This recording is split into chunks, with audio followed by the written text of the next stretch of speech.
Memoria Sur, un podcast de Diario Sur para hablar y disfrutar de la historia, con Ana Pérez Brián y Curro Fernández Sibaja. Hola Ana, ¿qué tal? Hola Curro, buenos días.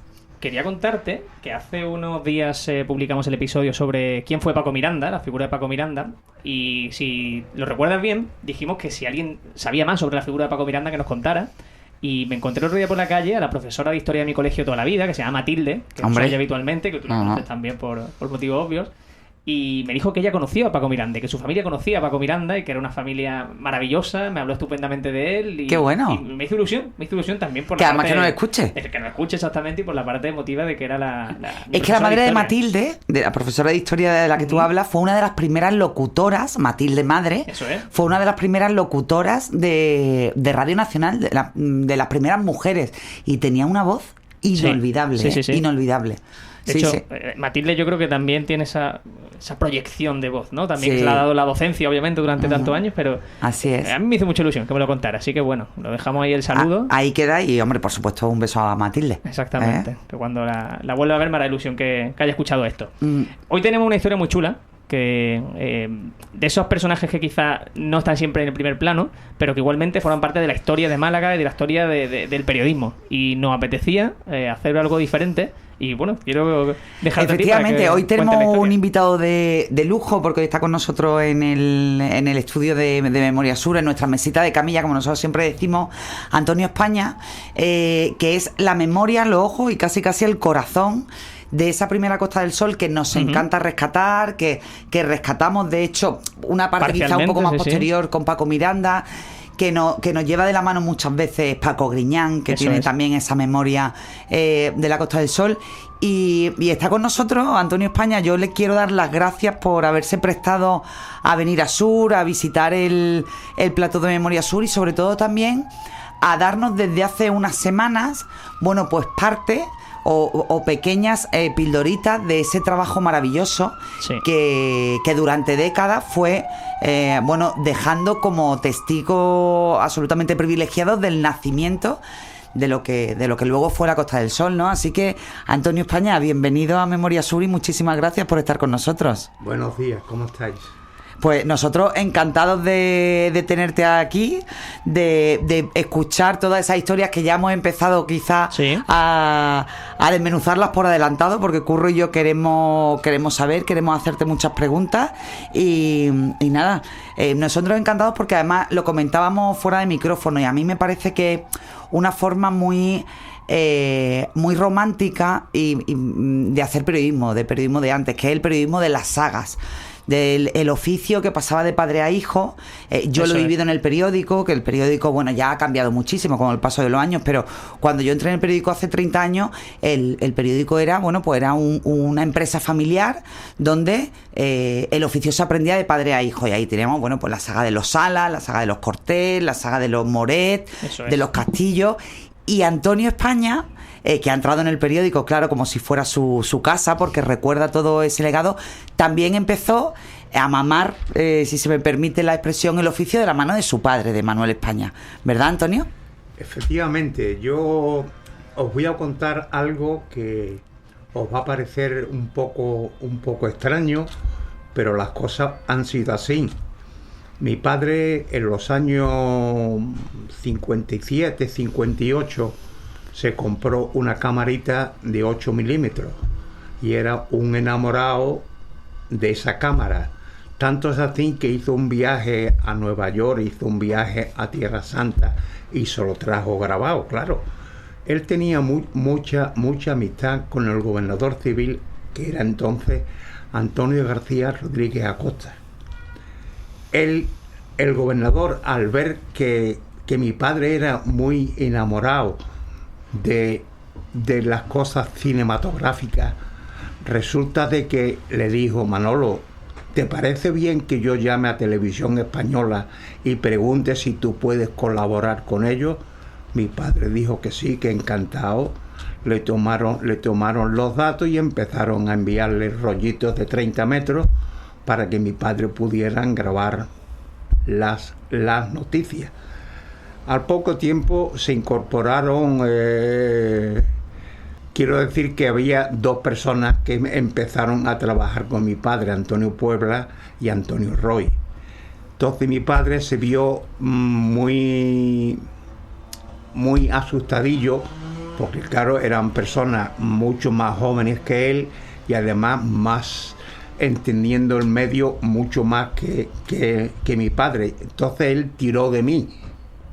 Por eso yo empecé también en el año 58. Entonces tú empiezas con tu padre a trabajar, ¿no? Sí. Uh-huh. Sí. Bueno, hay que decir, no me vas a regañar si digo tu edad, porque tienes unos 87 años fantásticos, ¿eh? Y sobre todo la cabeza privilegiada de haber vivido también esos momentos, ¿verdad, Antonio? Bueno, mi cabeza ya muchas veces me falla, como es lógico, debido a la edad. Pero bueno, en fin, podemos seguir contando que el principio de trabajar con Televisión Española fue muy difícil, porque ten en cuenta que ellos nos mandaban, bueno, primeramente nosotros teníamos que tener un equipo que era una cámara de 16 milímetros, que estamos hablando ya de un de algo más profesional y de dinero, claro. Entonces Televisión Española nos mandaba los rollos de películas. Bien, nosotros grabábamos lo que creíamos que era noticiable. Eso se enviaba a Madrid. Si Madrid al verlo le interesaba, nos lo abonaba. Si no, ni la gracia. Era trabajo en balde. Ni el combustible, ni dietas, nada. Porque además hay que decir cómo se mandaba a Madrid, que es que parece que ahora es muy fácil, pero es que había que estar todo el día trabajando, funcionar también con esa intuición de ver lo que podía interesar o no. Por supuesto, ir al aeropuerto con los rollos, contratar un servicio para que llevara esos rollos a un avión, el avión a Madrid. O sea, que es que decir que no es como hoy que todos tenemos en la cabeza darle a un botón. Y entonces llegaba en avión a Madrid, en Madrid se recogía, se llevaba a Prado del Rey, y si allí interesaba, pues como está contando Antonio, era una manera de trabajar absolutamente que no tiene nada que ver con ahora. Bueno, no, iba a decir con ahora, es que ni siquiera tiene nada que ver con hace 30, 40 años. Y que tenía mucha intuición también, claro, creo yo. Funcionaba mucho por intuición, ¿verdad, Antonio? Sí, sí. Y de ahí, bueno, guardaréis una experiencia y una anécdota increíble. Bueno, ten en cuenta una cosa, que en los años que nosotros empezamos, el turismo no existía. Entonces aquí había pocas noticias para poder ser interesantes. Yo tuve la suerte que conocí el periódico La Tarde estando en la Alameda de Colón. Luego, a las pocas fechas, cogí, entonces, yo tenía entonces un 600, el coche que había entonces en el que se época, tenía entonces. Y me fui a Madrid a conocer Televisión Española. Televisión Española estaba en un chalet en el Paseo de La Habana. Tenía 3 plantas sin ascensor. En la planta baja era, ¿me entiendes?, donde estaba el laboratorio, que era lo que entraba primeramente. En la planta primera estaban documentación y montaje, y en la segunda planta estaban los servicios informativos.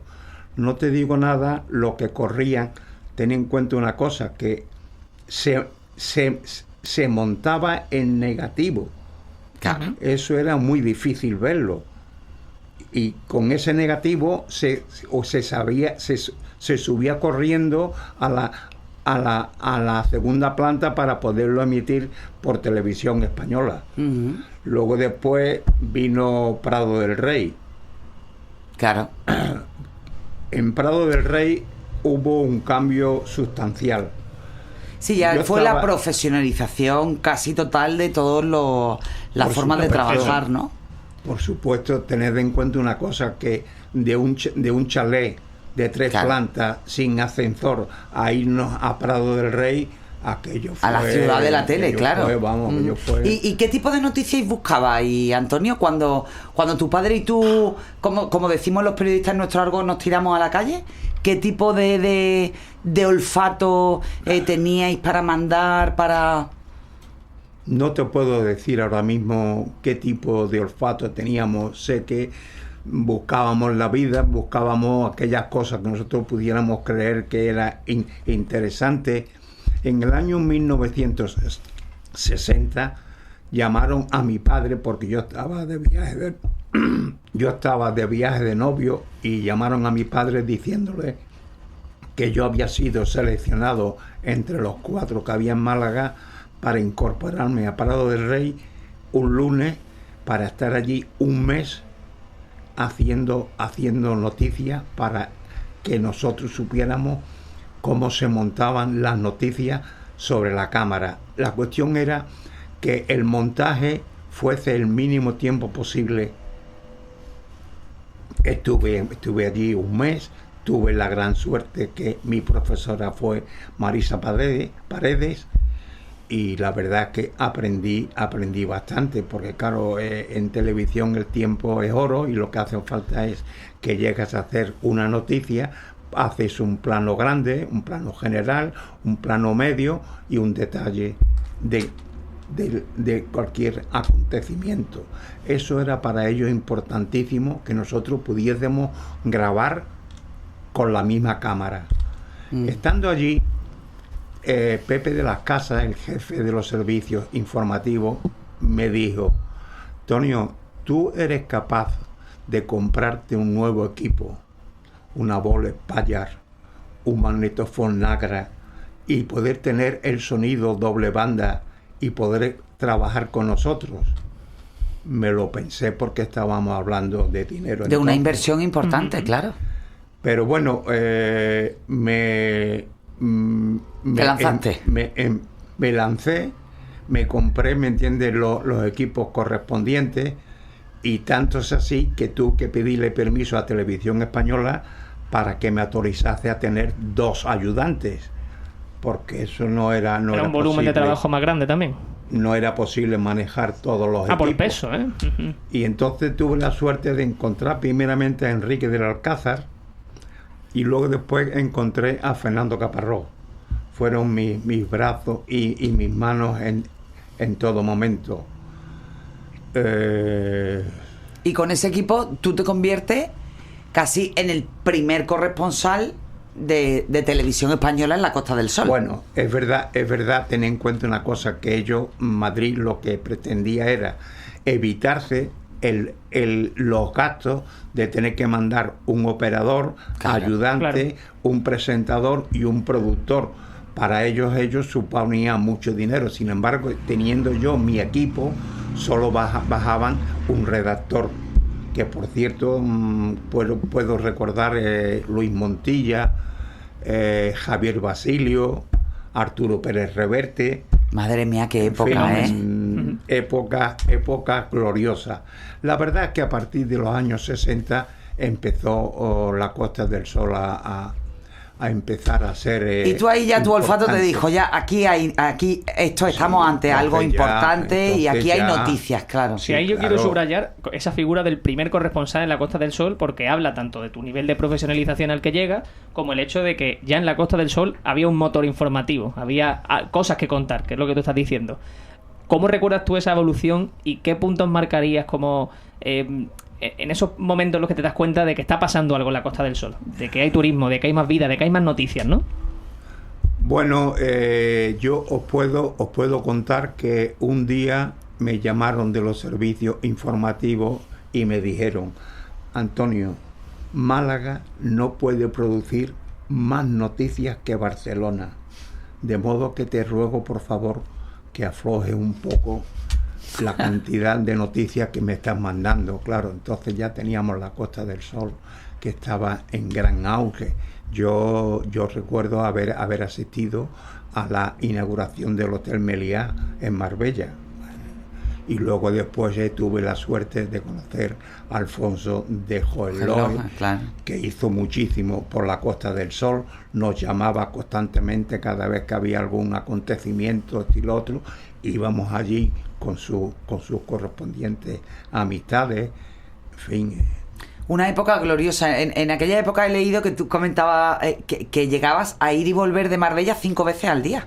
Es verdad, ha habido veces que por aquella carretera que había antigua, y la carretera de entonces, claro, íbamos 5 veces de Málaga a Marbella. Unas veces íbamos a Iberia, depositábamos las películas en mercancía y eso iba a Madrid, y en Madrid había un motorista para recoger, ¿me entiendes?, las películas y llevarlas a Prado del Rey. Madre mía.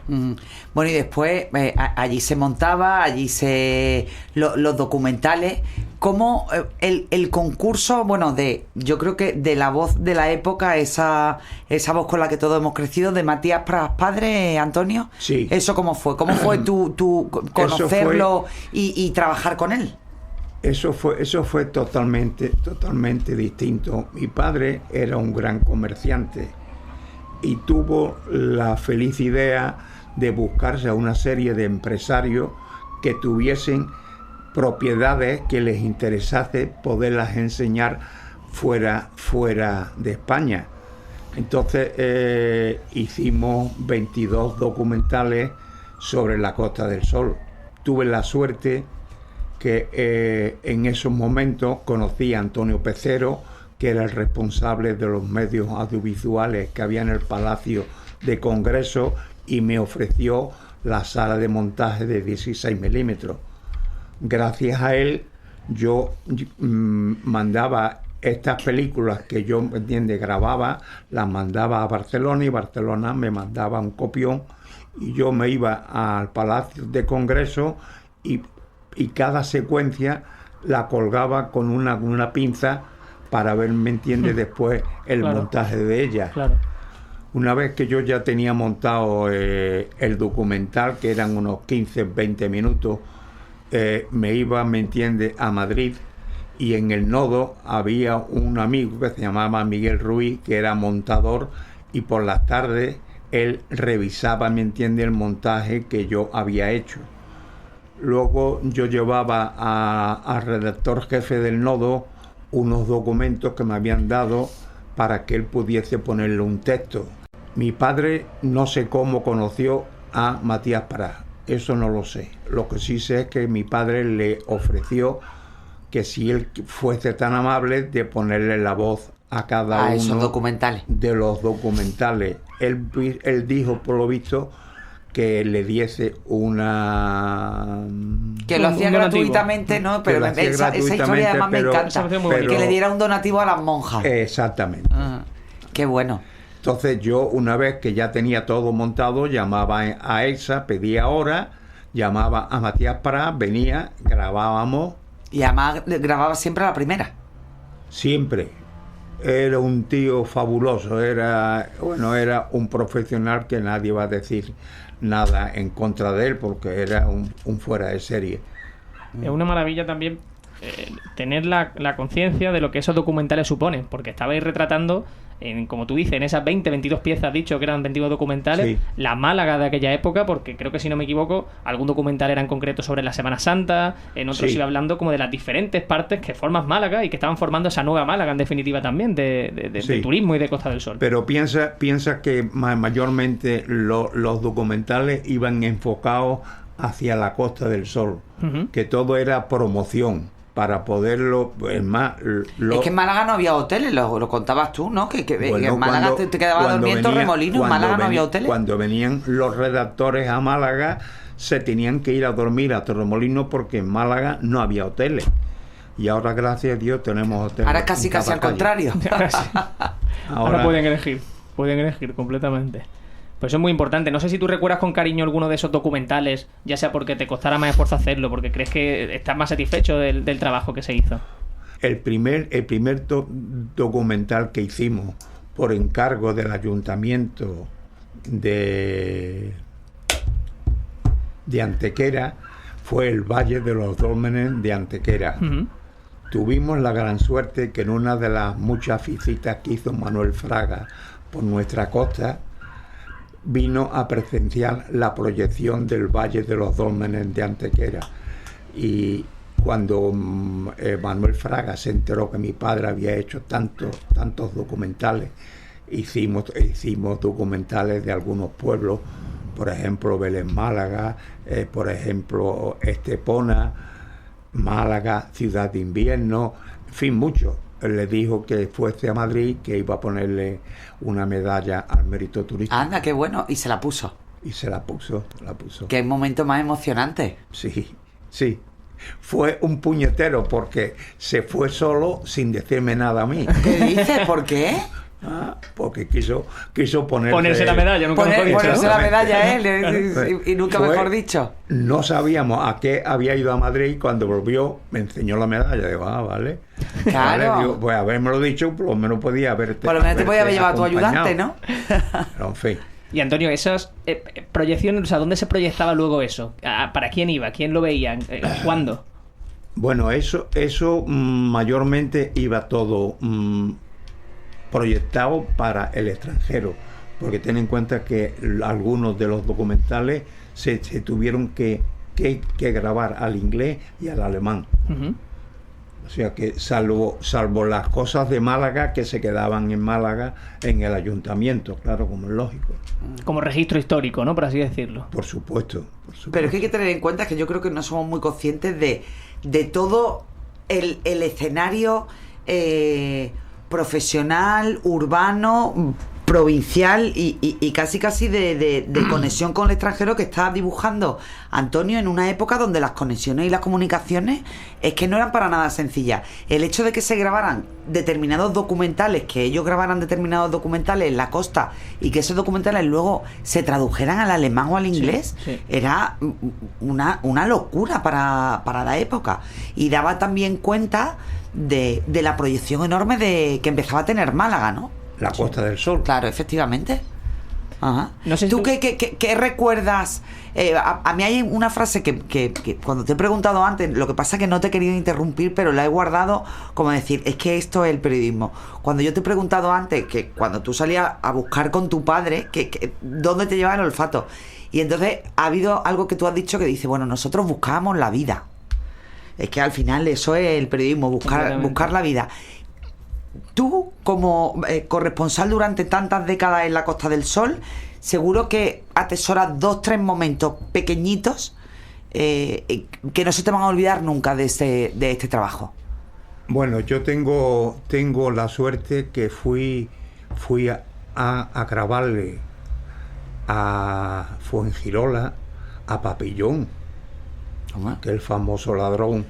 Sí, sí. Y luego tuve también la suerte, bueno, ahora sí, ¿verdad? Luego tuve también la suerte de ir a la casa de Antonio el bailarín en Marbella. Uh-huh. Esa mítica casa que decían que tenía un Picasso en la piscina o... Sí. Efectivamente. Eso efectivamente era verdad. Y otra persona así importante...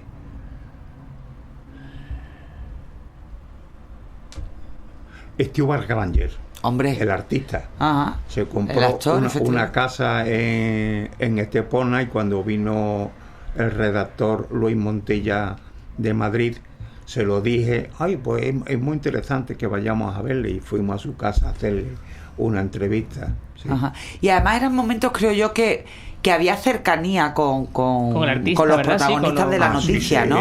Bueno, es decir, no tenía nada que ver con lo que ocurre ahora. Era una relación muy cercana, muy cercana, sin perder de vista el periodismo. Vamos, maravilloso. Es más, recordando estos temas, yo conocí a Joaquín Jesús Gordillo, que era el crítico taurino de Televisión Española, y resulta de que se buscó una entrevista con Antonio Ordóñez en la finca que tiene Antonio en Ronda. Allí estuvimos 2 días con él, viendo cómo él preparaba las posibles corridas de toros. Yo tuve el honor de dormir en el cuarto de Paquirri. Madre mía. Joder, qué historias.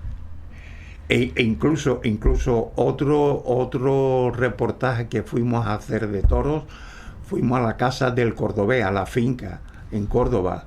El cordobés padre, entiendo, claro. Cordobés padre, sí, por supuesto. El niño no había todavía ni nacido. No había nacido, claro. Y el cordobés nos trató de maravilla. Muy bien. ¿Cuántos años estuviste tú de corresponsal de Televisión Española en la costa, Antonio? Pues mira, yo empecé en el año 58 y tuve la suerte que con 56 años Televisión Española lanzó un ERE y a mí me faltaba tiempo para ir a firmar e irme. Sí, ¿verdad? Y la verdad es que con 56 años me jubilé. Y felizmente jubilado. Porque además no te has desvinculado de esa pasión de lo audiovisual, de grabar, de ir mirando a tu alrededor con ojos de periodista, ¿no? De reportero. Sí. Pues yo igualmente sí te quiero preguntar, ¿qué echas de menos de esos años?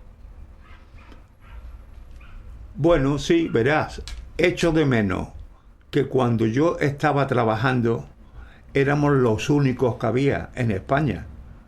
No había otro medio más que Televisión Española. Claro, no había competencia. Luego entonces yo, a donde yo quería llamar y decir Televisión Española, se abrían las puertas y lo que nosotros quisiéramos.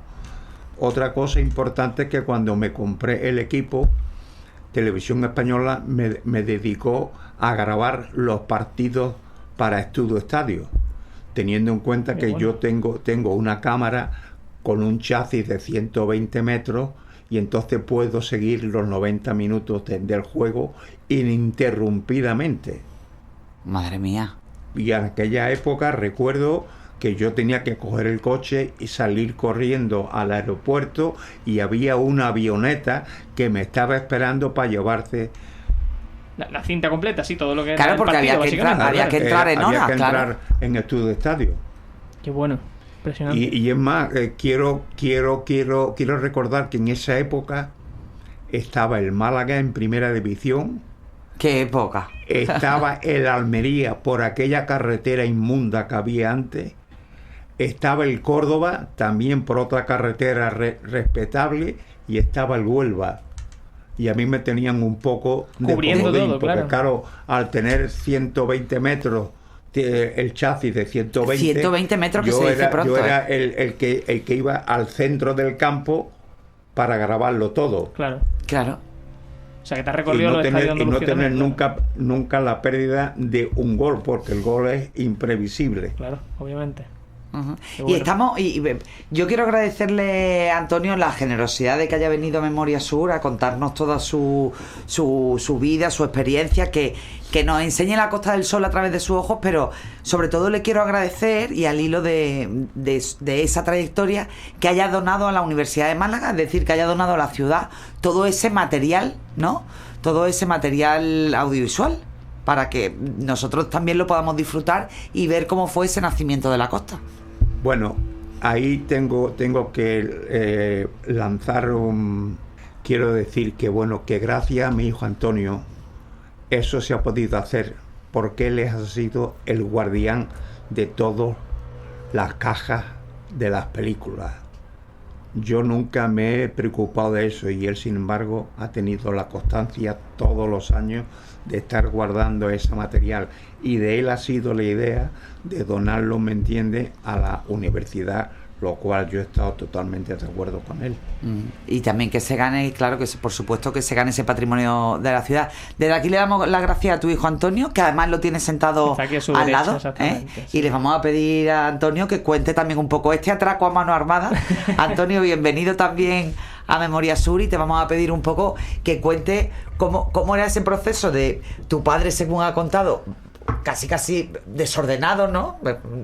No sé si llegaba a la categoría de desastre, y tú como una hormiguita detrás diciendo, esto el día de mañana interesará, voy a ir ordenándolo, ¿no? Y voy a ir documentando porque esto es importante.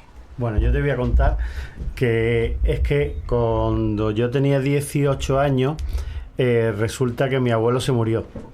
Y me vine para Málaga, pues yo estaba en Córdoba, y cuando me dijeron todo esto se va a tirar, yo tenía 18 años y yo no tenía madurez todavía para decir ¿qué hago con todo este material? Total que me puse a coger latas sin yo entender mucho de todo aquello, porque la profesión de él yo no era una cosa cercana que la tenía, aunque luego he sido cámara y sigo llevando esta profesión para adelante.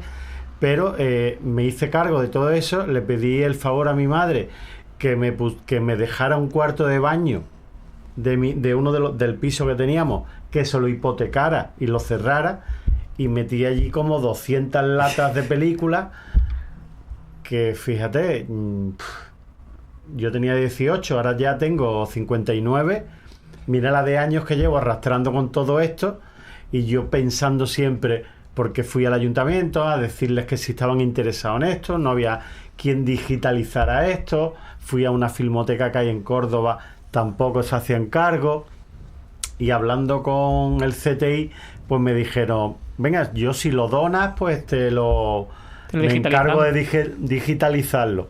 Y dije, pues papá, esto vamos a solucionarlo porque esto, el día de mañana no estaremos y esto se va a perder, y yo llevo guardando esto tantos años trabajo, que no quiero que esto se pierda. Hay que decir que el CTI, el Centro Tecnológico de la Imagen de la Universidad de Málaga, que hace una labor absolutamente espectacular por la conservación del patrimonio, y que el archivo fotográfico, documental y de imagen en movimiento del CTI es una de las mejores, te digo yo, bueno, por supuesto una de las mejores de Málaga, pero es que tiene un nivel que podría competir con los fondos, por ejemplo, de la Biblioteca Nacional, que yo los consulto mucho también, y hacen un trabajo espectacular, sí. Yo por cerrar, tal y como hemos empezado el podcast hablando de esa figura de Paco Miranda, con alguien que al final su legado se fue perdiendo porque nadie tuvo la capacidad de conservarlo, ya sea porque Paco Miranda no tuvo hijos o porque no hubo alguien que estuvo detrás de ese legado. Creo que es importante figuras también como la tuya, que sepa lo que hicieron tu antepasado, que sepa valorar ese trabajo y que se preocupe por conservarlo y por hacerlo del mejor modo posible, en este caso digitalizándolo para que sea accesible para todo el mundo mediante la universidad, por ejemplo. Y sobre todo que a los 18 que funcione el instinto de decir, no sé qué voy a hacer con esto, pero ya haremos algo, ¿no? Pero por ahora no se va a tirar. Eso es. Sí, porque me parecía dantesco que eso fuera un contenedor en la calle. Exacto. Y mira que ahí mi abuela nunca me dejaba entrar en ese cuarto cuando vivían. Claro. Y cada vez que yo entraba ahí, enseguida venía a buscarme para sacarme de esa habitación, pero yo quería curiosear todo aquello. Y cuando lo has curioseado ya con el paso de los años, con calma, ¿qué te has encontrado? ¿Cuál ha sido tu...? Es que, ¿sabes lo peor? Que como todo ese material está en un formato que no es fácil de verlo, porque no tenemos proyectores de 16, no hay proyectores de 35, tan solo puedo ver las películas de Super 8. Claro. Entonces, yo las latas, ahora en la universidad me están diciendo... Lo que hay. Oye, mira lo que hay aquí, y mira lo que hay aquí. Entonces yo estoy conociendo también ese patrimonio de él a través de lo que me van mandando.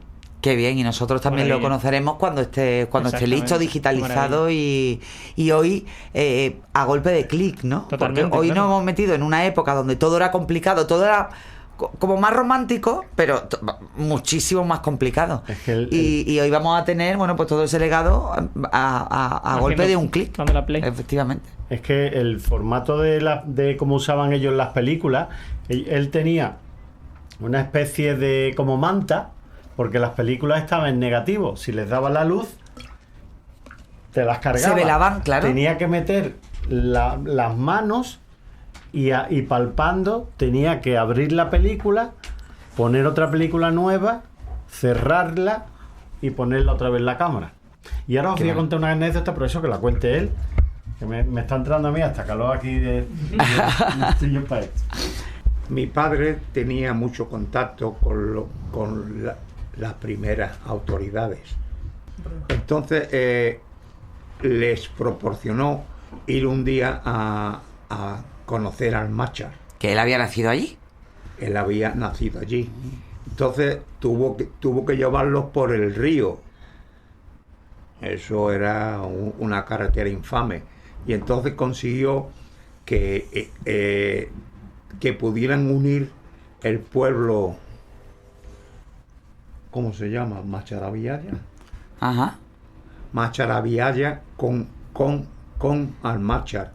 Y gracias a ese esfuerzo, a esa visita, se comprometieron en construir ese trozo de carretera para unir Almáchar con el resto de la costa. Qué bueno, qué bueno. yo quiero hablaros de que algunas cosas. Estando José Márquez Íñiguez, presidente de la Diputación, mi padre fue a verle y le pidió permiso para hacernos un burladero en la Plaza de Toros de Málaga. Nos lo autorizaron y pusieron Televisión Española Nodo. Viene esto como consecuencia que yo antes no tenía los equipos nuevos. Yo tenía una camarita pequeña, una cámara Bollier con rollos de 30 metros, y para grabar las corridas de toros tenía que hacerlas desde el mismo burladero. Entonces la policía siempre me decía: Antonio, por Dios, ten cuidado, porque si salta un toro te va a llevar por delante, con una cámara en la mano, tú corriendo por el callejón, ¿me entiendes? Y entonces por eso fue el pedirle un burladero. ¿Nunca tuviste ningún susto? Bueno, vi muchos saltos, ¿me entiendes?, de toro, pero tuve suerte que... Y no fue hacia ti. A ti no te pillaron. En la parte donde yo estaba, no. Yo la verdad es que no lo vi. Pero bueno, es que ten en cuenta que entonces el equipo no tenía más que tres objetivos, y entonces yo tenía que irme lo más cerca posible al torero para que se viese un poco, ¿me entiendes?, la posible cogida que pudiese en ese momento. Madre mía, qué sí. Bueno. Y quería yo también destacar que tuve la gran suerte de tener como locutores a José Antonio Frías y a Manolo Castillo. Efectivamente. Esos dos señores, bueno, esos dos buenos amigos me echaron muchas veces un capote. Grandes periodistas de esta casa. Por supuesto, grandes periodistas, por supuesto que sí, por supuesto. Pero era para hacer la presentación de algunas de las entrevistas que hacíamos para Televisión Española. Grandes periodistas de esta casa, y además que forman parte de esa manera, de ese legado que ha continuado en el caso de Exacto. Manolo Castillo padre con su hijo Manolo Castillo, y en el caso de José Antonio Frías posteriormente con su hijo Álvaro, ¿no? Exacto. Qué bueno, y nosotros acabamos de asistir aquí, Curro, a una clase absolutamente magistral también de la mano de padre e hijo, y con la memoria de ese abuelo que lo inició todo desde Almarcha hasta la Costa del Sol. Para nosotros ha sido un auténtico placer teneros aquí a los dos Antonios, a Antonio España padre y Antonio España hijo. Agradeceros la generosidad de haber venido, de contarnos esta historia, de dibujarla de una manera tan viva, sí. Y sobre todo después también de que tú guardaras durante tantos años en el baño de tu casa las latas y que la hayáis donado a la ciudad de Málaga, porque todo ese patrimonio, lo contamos además muchas veces Curro y yo en el podcast, quien no conoce su historia, bueno, pues no es capaz de interpretar el presente ni de proyectarse hacia el futuro, ¿no? Completamente. Entonces, bueno, pues yo creo que gracias a todo ese fondo documental nos conoceremos muchísimo mejor, y será gracias al legado de los Antonio España. Así que desde aquí, gracias eternas por venir y nada, y por esa donación a la ciudad de Málaga. Muchas gracias a vosotros. Gracias amable. De corazón, de verdad, a los dos, muchísimas gracias. Ana, nosotros nos despedimos porque vamos a encarar el final de temporada de Memoria Sur, y yo espero seguir contando historias tan chulas como esta, que muchas veces no nos esperamos estas historias, que son casi improvisadas, pero quedan muy bien. Así que, de corazón, mil gracias, Ana. A ti siempre, Curro.